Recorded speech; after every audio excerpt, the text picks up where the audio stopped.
नमस्कार। प्रारब्ध पर आप सभी का स्वागत। मैं अवनीश। चैनल आपने सब्सक्राइब किया है, वीडियोस को आप लाइक करते हैं, शेयर करते हैं, इसके लिए बहुत-बहुत धन्यवाद। चैनल के बेल आइकन को ज़रूर दबा के रखिए ताकि किसी भी अपलोड की सूचना सीधे आपको मिले।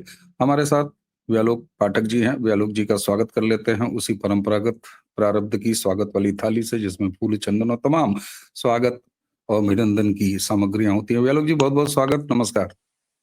प्रारब्ध के सभी दर्शकों, श्रोताओं और संपादक जी को प्यार भरा नमस्ते। जय सिया राम।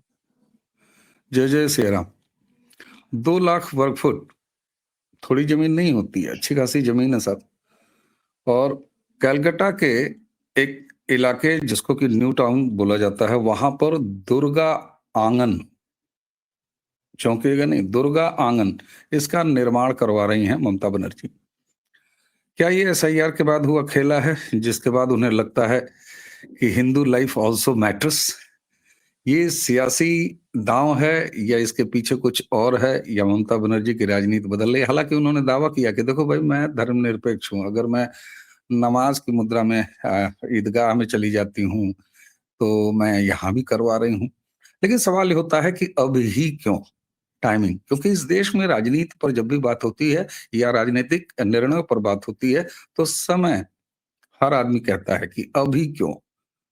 तो इस पर सवाल उठेंगे ही दर्शकों। तो इसको लेके बात करेंगे। और दूसरा बात करेंगे साहब, बंगाल के सीईओ यानी chief election officer Manoj Agarwal. अब आप सोचें कि लोकतंत्र में जिसको चुनाव कराने की जिम्मेदारी है प्रदेश के यानी बंगाल के सीईओ मनोज अग्रवाल साहब, उनको वाई प्लस कैटेगरी की सुरक्षा देनी पड़ रही है। मुझे नहीं लगता कि इस तरह की चर्चा या इस तरह की खबर इससे पहले इस देश में आई हो, जब किसी चुनाव आयुक्त को, किसी राज्य के चुनाव आयुक्त को वाई प्लस कैटेगरी की सुरक्षा देनी पड़ी हो। और सिर्फ इतना ही नहीं, उस प्रदेश के इलेक्शन कमीशन के ऑफिस को सेंट्रल सिक्योरिटी फोर्सेस का कवर देना पड़ा हो। ऐसा क्यों देना पड़ा है, इसकी भी पड़ताल करेंगे। व्यालोक जी, सबसे पहले 2 लाख स्क्वायर फुट के दुर्गा आंगन पे चलें साहब। टाइमिंग और क्या ये एसआईआर का असर है? ये एसआईआर का भी असर है, चुनाव का भी मामला है और केवल वही मामला है। आपने ममता बनर्जी कहा, मैं ममता बानो कहूंगा और लगातार कहूंगा, क्योंकि वो ममता बानो ही। हम सभी ने देखा है, जय श्री राम सुनकर उनके कानों में कितनी मिर्ची पड़ती है, किस तरह वो भड़कती हैं। मंचों से उन्होंने वो उनका जो पिक्यूलियर स्टाइल है, माइक में सफेद रुमाल बांध के, और उन्होंने क्या क्या काका चीची दुग्गा दुग्गा और अपने हिसाब से बनाए हुए मंत्रों का पाठ किया है, ये सब हमने देखा है। अभी ये क्यों हो रहा है? आधी बात आपने कह ही दी है कि भाई टाइमिंग है, एसआईआर है। उसमें एक नुक्ता बस मैं और जोड़ना चाहूंगा कि ओवैसी भी है और हुमायूं कबीर भी है। और पूरी संभावना है, हुमायूं कबीर ने जैसा कि घोषणा भी कर दी है कि हम ओवैसी के साथ लड़ेंगे।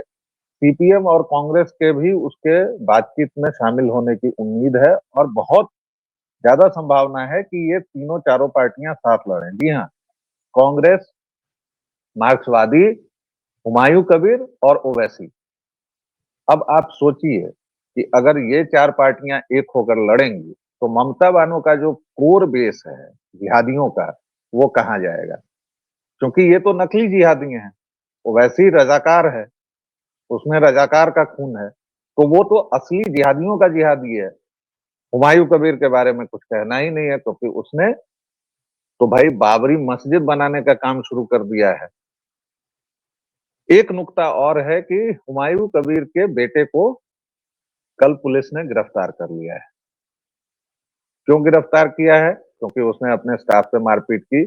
जिस बंगाल में हमने मुर्शिदाबाद देखा, संदेश खाली देखा, जिसमें हुमायूं कबीर ने सीधे तौर पर धमकी दी, लाखों मुसलमानों को इकट्ठा किया, बाबरी मस्जिद की नींव डाली, हर एक जुमे को अब वो वहां लगातार नमाज पढ़वा रहा है, उसके बेटे को बंगाल की पुलिस 5 मिनट में पकड़ के ले गई। इस पर भी ध्यान देना चाहिए दर्शकों श्रोताओं। और अंतिम नुक्ता ये, जैसा कि कल ममता बानो के मुंह से दिल की बात निकल गई कि हम जाता है मस्जिद में तो सब हमको हुल्ले लेले करता है, हम जाता है गुरुद्वारा में तो कोई हमारा फोटो नहीं खींचता है और हम देखो हम भी मंदिर बनाएगा। सवाल मंदिर बनाने का है ही नहीं, सवाल भावनाओं का है और हिंदुओं ने देख लिया है।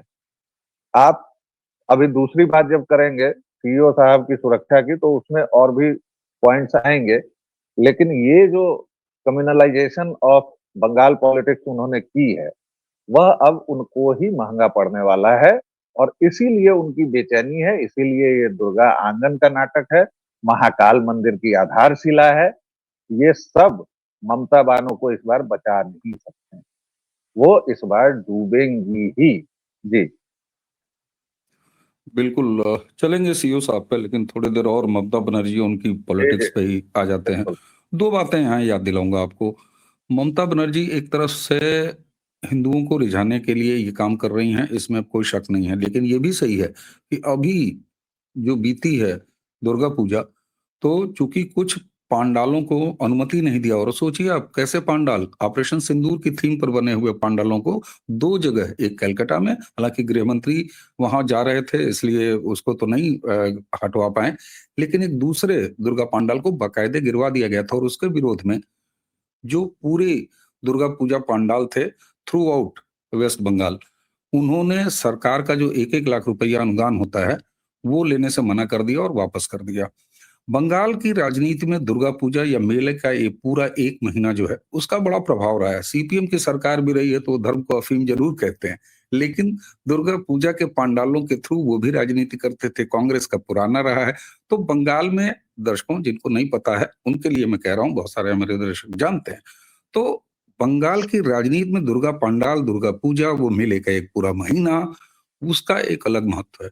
आपने कहा कि सीपीएम, कांग्रेस, ओवैसी और ये हुमायूं कबीर, ये एक पूल में आ रहे हैं, लेकिन कांग्रेस के रहते हुए बिहार में देखा गया कि ओवैसी ने एंट्री मारने की कोशिश की इनके गठबंधन में, आरजेडी कांग्रेस वाले, लेकिन कांग्रेस ने एंट्री नहीं दी, और यहां तक कि ओवैसी के एक नेता जो है वो राबड़ी और लालू के घर तक गए और भगा दिया गया। तो क्या आपको लगता है कि बंगाल में ये इक्वेशन बदल जाएगा और कांग्रेस घुसने देगी? क्योंकि कांग्रेस के राहुल गांधी वो मुस्लिम लीग कांग्रेस को बनाने से आगे बढ़ चुके हैं। मैं तो कहता हूं कि लश्कर ए कांग्रेस बनाते हैं। वो पैन इंडिया मुसलमानों को अपने पास लाने का प्रयास कर रहे हैं। तो क्या हुमायूं कबीर और ओवैसी की एंट्री होने देंगे? लेफ्ट का तो एक बार समझ में आता है। बिल्कुल ठीक बात। लश्कर-ए कांग्रेस में तो खुद ही विभाजन के बीज पड़ गए हैं सर। 2-3 घटनाओं की ओर आपका संकेत दूँगा। राहुल विंची विदेश में थे। विदेश में जाके वो मौखिक बवासीर का जो उनका प्रदर्शन है उन्होंने किया, जर्मनी में जाकर देश के खिलाफ उल-जलूल बोले। उस बीच एक तस्वीर बहुत तेज़ी से वायरल हुई थी। पिंकी वाड्रा प्रधानमंत्री मोदी और राजनाथ सिंह जी के साथ, रक्षा मंत्री के साथ बैठकर चाय पी रही हैं। स्पीकर साहब की चाय थी जी। बड़ा इनोसेंट सा जवाब आ जाएगा, किसी से भी पूछिएगा तो अरे स्पीकर की है, परंपरा है भाई, पिछली बार कांग्रेस ने नहीं मानी, क्यों नहीं मानी? क्यों बहिष्कार किया? इस बार क्या हो गया ऐसा? और उसी समय एक कांग्रेस के बढ़िया चमचे, बढ़िया नेता का बयान आ जाता है कि अब तो जनता चाह रही है और एक बार पिंकी को बना के देखिए, वह अपनी दादी की नाक की तरह एकदम तानाशाह बन जाएगी और एकदम इस देश को तबाह-ओ-बर्बाद कर देगी। उनके हिसाब से देश को प्रगति के राह पर ले जाएगी वगैरह-वगैरह। मैं कह रहा हूँ कि जैसे तानाशाह ने बर्बाद किया, वैसे उनकी कामना है। ये 2 घटनाएँ क्या ये नहीं बताती हैं, कांग्रेस आधे से ज़्यादा टूट चुकी है, आधे से ज़्यादा उसके नेता जा चुके हैं। अब राहुल विंची के पास जितने लोग हैं, वो सब के सब, आपने लश्कर-ए-कांग्रेस सही नाम दिया, उसमें लश्कर के साथ-साथ मार्क्सवादी भी जुड़े हुए हैं। आज कांग्रेस कांग्रेस थोड़े है, वो राहुल कांग्रेस या सोनिया कांग्रेस नहीं है, वो तो मार्क्सवादी पार्टी है। पूरी की पूरी घटनाएँ देखिए, हर एक चीज़ पर, हर एक पॉलिटिकल घटना पर आप राहुल गांधी का बयान देखिए। आपको लगता है कि वो किसी कांग्रेसी का बयान है? नहीं। वो पूरी तरह जो उनके आस-पास छाए हुए कम्युनिस्ट लोग हैं, लीगी लोग हैं, उन्होंने कांग्रेस को इस तरह की स्थिति में ला दिया है। वहाँ खुद विभाजन की बात है, तो इसलिए इस बार बंगाल का चुनाव मज़ेदार होने वाला है। अब हुमायूँ कबीर पुराने कांग्रेसी रहे हैं, फिर टीएमसी में गए, ठीक बात। तो कांग्रेस को हुमायूं कबीर से क्या दिक्कत होगी? भाई जब तक चुनाव है तब तक इन लोगों को लेके आओ, बाद में कांग्रेस में बन जाएंगे। भाई बंगाल में यही हुआ है ना, क्लबों की राजनीति। आपने दुर्गा पांडालों के धर्म को अगर किसी एक राज्य में सबसे ज्यादा राजनीतिक बनाया गया है, धर्म को याद रखिएगा, मैं मजहब या रिलीजन को नहीं कह रहा हूं, धर्म को जितनी राजनीतिक तरह से पेश किया गया है, वो सबसे बड़ा उदाहरण बंगाल का है। हर एक दुर्गा पांडाल, और वो कम्युनिस्टों ने किया, आपने बताया, कांग्रेसियों ने किया, टीएमसी ने किया, दूसरा उनकी जो क्लब वाली है, तीसरा टोला वाली जो चीजें हैं, तो लोग वही रहते हैं, बस झंडे का रंग बदल जाता है, कभी लाल हो जाता है, कभी हाथ का पंजा आ जाता है, कभी दो पत्तियां आ जाती हैं तृणमूल। तो कांग्रेस ओवैसी के नाम पर अटक सकती है। चलिए मान लीजिए कांग्रेस नहीं करेगी, फिर भी ओवैसी, कम्युनिस्ट और हुमायूं कबीर, कम से कम 70 सीटें ऐसी हैं सर बंगाल में जहां हमडन मेजोरिटी में है, यानी वो सीट का परिणाम तय कर सकते हैं। 30% या उससे ज्यादा को मैं मानता हूं कि वो उन सीटों का परिणाम तय कर देंगे, क्योंकि उनकी एकदम जिहादी विचारधारा के आधार पर वोटिंग होती है। वो केवल और केवल निगेटिव वोटिंग करते हैं, उनको केवल और केवल भाजपा को हराने वाला चाहिए। और जब उम्मा का कोई मिल जाए तो फिर वो किसी पार्टी को नहीं देखेंगे। जैसे उन्होंने उम्मा के साथ आपको कोई विकल्प नहीं दिया जाता है जिहादियों को, कि भाई अगर वो आ गए तो ये किसी भी पार्टी को छोड़ देंगे और अपने लिए केवल और केवल उस कैंडिडेट को वोट देंगे। ये हमने बिहार के सीमावर्ती इलाकों में किशनगंज से लेकर अररिया, पूर्णिया सब जगह देख लिया है, ठीक। तो इसलिए मैं आपकी इस चिंता को मान लेता हूं कि चलिए कांग्रेस के शहजादे नहीं आने देंगे। अब वो शहजादे भी क्या रहे, 58 साल के बूढ़े हैं, लेकिन खैर चलिए। लेकिन ये तीन पार्टियां ममता बानो का खेल बिगाड़ सकती हैं, और 75 से 80 सीटों पर मान लीजिए कि ये जीत भी नहीं पाए, लेकिन इन्होंने अगर टीएमसी का नुकसान कर दिया तो वो फायदा किसका होगा? प्लस दूसरी बात, इस बार कोलकाता का भद्रलोक, जो अगर मैं अनुवाद करूं तो नॉर्मली मिडिल क्लास या अपर मिडिल क्लास जो होता है, उसको बंगाल में भद्रलोक कहते हैं। चलिए, हाई राइज अपार्टमेंट्स, बड़ी बड़ी बिल्डिंग्स होती हैं। ये लोग या तो वोट नहीं देने जाते हैं या इनको वोट नहीं करने दिया जाता है। क्या कोलकाता का ये सच हम लोगों को पता है, सामान्य जानकारी में है कि हाई राइज अपार्टमेंट्स के बाहर टीएमसी के, या जब कांग्रेसी थे तो कांग्रेस के, या सीपीएम वाले थे तो सीपीएम के गुंडे बाकायदा उन अपार्टमेंट पर खड़े हो जाते थे और वोटिंग नहीं करने देते थे। आपको ये भी जानकारी होनी चाहिए दर्शकों कि इस बार हाई राइज अपार्टमेंट में चुनाव आयोग अलग से छोटे छोटे बूथ बना रहा है अपार्टमेंट्स के अंदर, कि भाई भद्रो लोग आप डरिए मत, आइए चुनाव कीजिए। और यहीं से वो सिरा खुलता है, या वो सिरा शुरू होता है, जहां से हम देखते हैं कि भारत सरकार की हर एक मशीनरी पर संदेह व्यक्त किया गया, भारत सरकार की हर एक मशीनरी पर हमला किया गया, और भारत सरकार की हर एक मशीनरी को झूठा बताया गया। आप लोग भूले नहीं होंगे जब एनआईए तक पर हमला हुआ है, जब ईडी के लोग पहुंचे हैं, उनको काम नहीं करने दिया गया है। तो आप किस व्यवस्था को मान रहे हैं? मतलब आपको एक बंगाल प्रदेश दे दिया जाए और उसके बाद उधर से बांग्लादेश हड़ पे, उधर से पाकिस्तान हड़ पे। ममता बानो की योजना यही है, और मुझे लगता है कि इस बार उनके राजनीतिक करियर का खात्मा हो जाएगा। जी बिल्कुल। और जब आपने ये कहा कि ममता बनर्जी, अरे हुमायूं कबीर जो है वो कांग्रेस से ही आए हुए हैं, तो मेरे दिमाग में ये भी आया, फिर कांग्रेस से आए हुए हैं टीएमसी में, टीएमसी से बाहर हैं, तो फिर कांग्रेस में वापस भी हो सकते हैं। और कांग्रेस को एक मुस्लिम, और वो भी इतना मस्त, मतलब लश्कर कांग्रेस को एक ऐसा आदमी जो बाबरी मस्जिद बनवा रहा हो, इससे अच्छा क्या सूट करेगा? एक बार ओवैसी की लाइन उनसे अलग हो जाती है, लेकिन फिर भी ये एक नया समीकरण वहां बंगाल में दिखाई दे रहा है। लेकिन एक बात को जरा और एड्रेस कीजिएगा, फिर इलेक्शन कमीशन की तरफ भी चलेंगे, उनको मिली सिक्योरिटी पर भी चलेंगे। क्या एसआईआर वाकई में बिहार जैसा या बिहार के लगभग या बिहार टाइप कोई असर बंगाल में डालने जा रहा है, या ममता बनर्जी ने कांड कर दिया है? क्योंकि इस तरह की भी सूचनाएं आ रही। देखिए आपको क्या बिहार लगता है? में देखिए बिहार में एसआईआर का बहुत प्रभाव इसलिए नहीं पड़ा क्योंकि बिहारियों ने ये मान लिया था कि हाँ गड़बड़ियां हैं और उसको दुरुस्त किया जा रहा है, तो हमको इसमें सहयोग कर देना है।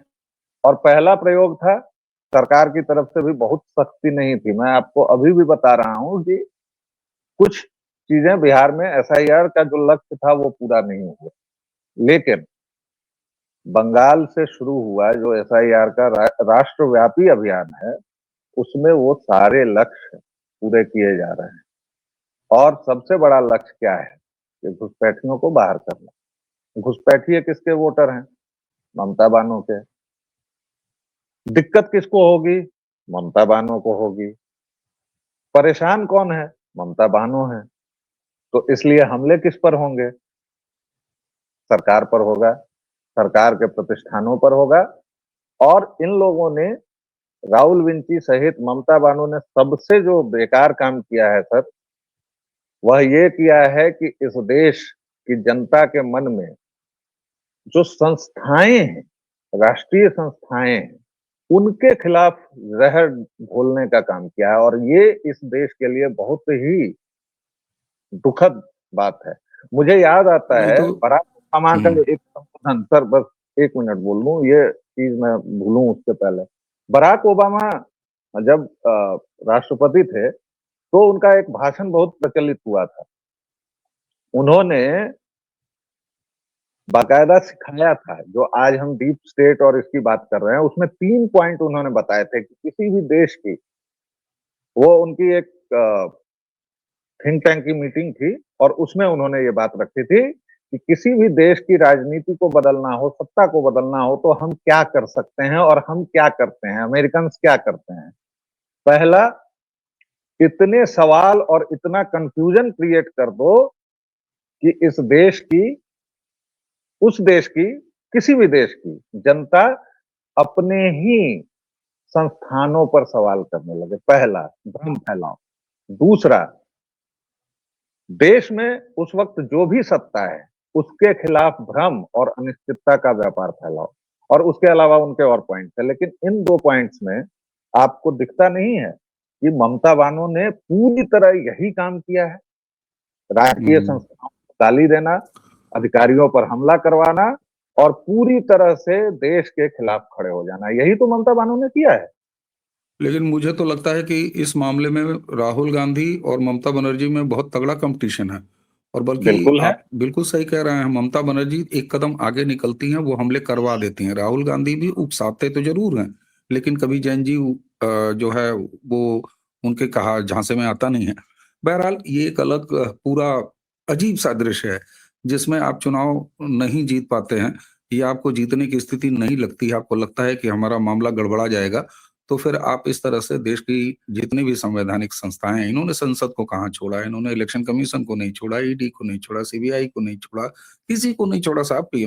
ये तो मतलब इनके हिसाब से तो देश का मौसम ही अब खराब हो चला है। तो ये एक नए तरह का प्रदूषण आया है, और ये पाखंडी लोग जो है प्रदूषण की बात करते हैं, हालांकि वो भी इम्पोर्टेंट है, लेकिन इनका आईक्यू कोई चेक करे, ये जो प्रदूषण के वो जो एक नपना है उसको चेक करते हैं। अब जरा-सा चलते हैं साहब, क्या ममता बनर्जी या वेस्ट बंगाल को इस बात पर शर्म नहीं आनी चाहिए कि चीफ इलेक्शन कमीशन को वाई प्लस सिक्योरिटी देनी पड़ रही है? और ये है नहीं, भद्र लोग, और नहीं, ये है वो शर्म क्यों आए? समाज। शर्म क्यों आएगी सर? देखिए, आज तक बंगाल में पिछले 30-40 वर्षों से जो राजपाट का सिलसिला रहा है, वो इसी तरह तो रहा है। पिछले 2 चुनावों से बिल्कुल। चर्चा हो रही है, पिछले 2 चुनावों से मंथन हो रहा है। आप एनआईए के लोगों पर हमला करवा देती हैं, आप ईडी पर हमला करवा देती हैं, आपका भतीजा खड़ा होकर धमकी देता है, उधर राहुल गांधी की बहन जो है पिंकी वाड्रा, वो नाम लेकर धमकाती हैं कि हुँ। ज्ञानेश तुमको हम लोग देख लेंगे। Yes, yes. तीनों राहुल नाम विंटर गिनाते हैं। देश में कह रहे हैं कि छिड़क दिया है पेट्रोल हमने, बस माचिस लगाने की देर है। और ये विषयेतर बात है, लेकिन 3 उदाहरण ऐसे हैं सर, जो केवल और केवल राहुल विंची, हालांकि वो लोग इसको देश की तथाकथित फांसीवादी सरकार पर सौंप देंगे, जो आपसी मारपीट हो रही है। आपसी मारपीट में बहुत दुखद घटनाएं हुई हैं, 2-3 केरल में हुई हैं या फिर देहरादून में हुई हैं, लेकिन इसका जिम्मेदार कौन है? इस देश की संस्थाओं के प्रति गहरा अविश्वास आप अगर पैदा कर देंगे, तो फिर शासन कैसे चलेगा? तो फिर इस देश में लोकतंत्र कैसे चलेगा? और यही राहुल विंची का ध्येय है। और इसमें उनके लश्कर-ए कांग्रेस में जो लोग साथी हैं, आपका शब्द मैंने चुरा लिया, इस लश्कर-ए कांग्रेस में उनके साथी हैं ममता बानो, उनके साथी हैं तमिलनाडु का वो क्रिश्चियन मुख्यमंत्री, उनके साथी हैं आंध्र प्रदेश का वो मुख्यमंत्री, सॉरी तेलंगाना का वो मुख्यमंत्री, जो कहता है कि हम क्रिसमस मना रहे हैं क्योंकि फलानी जी ने बलिदान दिया। क्या यार, तुम जीसस की आत्मा को भी बेचारे को परेशान कर रहे हो। क्रिसमस इसलिए मनाते हैं कि सोनिया माइनो ने बलिदान दे दिया। तुमने जीसस से ऊपर सोनिया माइनो को बिठा दिया। ये सारी चीजें हैं। और इसीलिए इस बार सरकार, केंद्रीय सरकार, पिछले चुनाव उसने देखा कि कुछ नट बोल्ट अगर ढीले रह गए हैं तो दिक्कत होती है। उन्होंने संदेश खाली देखा है, उन्होंने मुर्शिदाबाद देखा है, इसलिए इस बार अग्रवाल साहब को पूरी सुरक्षा तो है ही सर। 4000 सेंट्रल ऑब्जर्वर धीरे से पहुंच गए हैं बिना खबर के। अपने बीएलए को ही ये धमका रही हैं ममता बानो, और सेंट्रल ऑब्जर्वर को निर्देश है कि भैया चुपचाप देखते रहो, कार्रवाई तो मोटा भाई कर लेंगे। और इस बार मोटा भाई भी पहुंच गए हैं मोटा सा डंडा लेके। और इस बार जो चुनौती दे रहा है बंगाल में ममता बानो को, वो मिठुन दा है। और मिठुन दा की भाषा देखिए आप, क्योंकि मिठुन दा ने कभी न कभी ये कहा था एक भाषण में कि मैं तो तुम ही लोगों की पृष्ठभूमि से आता हूं, मैं तो नक्सली था, मैं तो तुम लोगों से ज्यादा जानकारी रखता हूं। बिल्कुल। तो इसीलिए मैं इस बार फिर एक दूसरी भविष्यवाणी, मैं बिहार की भविष्यवाणी से थोड़ा इम्बोल्डन हो गया हूं, तो मैं इस बार फिर लगातार बोल रहा हूं on a very serious note, इस बार ममता बानो का द एंड है। वो छटपटाहट, वो महा। और आपको क्या लगता है कि ये 2 लाख वर्ग फुट और ये दुर्गा आंगन बनवाएगी, महाकाल मंदिर बनवाएगी? ये कुछ नहीं करेगी। दिक्कत ये है कि ममता बानो जैसे नेताओं को अभी भी ये लगता है कि इस देश का हिंदू जाहिल है, मूर्ख है, उसे सामने की चीजें नहीं दिखती हैं। ये बड़ी और इसीलिए ये लोग ये नाटक करते हैं। इसीलिए वो राहुल विंची, जो सोमनाथ मंदिर की रजिस्टर में अपना धर्म क्रिश्चियन दर्ज करवा चुका है 2017 में, वो धोती पहन के लटपटाते हुए, गिरते हुए, अटते हुए मंदिर मंदिर घूमता है, क्योंकि ये लोग हम लोगों को महामूर्ख समझते हैं। और मैं वो शब्द नहीं इस्तेमाल करना चाहता, चौअक्षर का, वो समझते हैं ये हिंदुओं को। और हिंदुओं को समझना चाहिए कि आपको ये चौ समझ रहे हैं तो आपको इनको क्या देना है। वही जो अवनीश जी कहते हैं, 2 उंगलियां बस। बिल्कुल साहब, बिल्कुल साहब, बिल्कुल। और वो ममता बनर्जी जो मर्यादा पुरुषोत्तम भगवान राम का नाम सुनते ही उछल जाया करती थी, अगर वो दुर्गा आंगन पे आई हैं तो बंगाली समाज इनको बहुत अच्छे से पहचान रहा है। और वाकई अब हिंदू भूला नहीं रह गया है। इसीलिए 2014 को मैं सांस्कृतिक क्रांति कहता हूं। और सांस्कृतिक क्रांति, जब भारत की कोई संस्कृति है, मूल संस्कृति है, तो वो सनातन संस्कृति है, इसके अलावा और कुछ नहीं हो सकती। तो ये स्थिति है और एसआईआर ने हिला दिया है। ममता बनर्जी अपनी हार के संकेत खुद ही दे रही हैं, ये आपको उनकी कारगुजारियों से अब जाहिर होगा। व्यालोक जी, इन 2 विषयों पर आपने बड़े विस्तार से और बड़े कम समय में ज्यादा विस्तार से, अब ये दोनों अलग अलग चीजें हैं, कम समय में विस्तार से, तो आप सोचिए दर्शकों, इसीलिए मैं इनके लिए विशेष रूप से एक स्वागत की थाली सजाता हूँ। आपको बहुत बहुत धन्यवाद। दर्शकों, चैनल को आपने सब्सक्राइब किया, वीडियोस को आप लाइक करते हैं, इसके लिए आपका बड़ा धन्यवाद है। और उसी के साथ चैनल के बेल आइकन को जरूर दबा लीजिए, ताकि आगे आने वाली किसी भी अपलोड की सूचना सीधे आपको मिले। आप सबको पता है व्यालोक जी व्यालोक वाणी पर भी पाए जाते हैं, कभी कभी मैं भी वहां नजर आ जाता हूँ, तो उस चैनल को भी आप स्नेह देते रहिए जैसे आपका स्नेह आशीर्वाद प्रारब्ध के साथ बना हुआ है। तो इसी टेक के साथ मुझे यानी अवनीश और व्यालोक जी दोनों को आज्ञा दीजिए। नमस्कार, जय प्रणाम, जय श्री राम। जय श्री राम।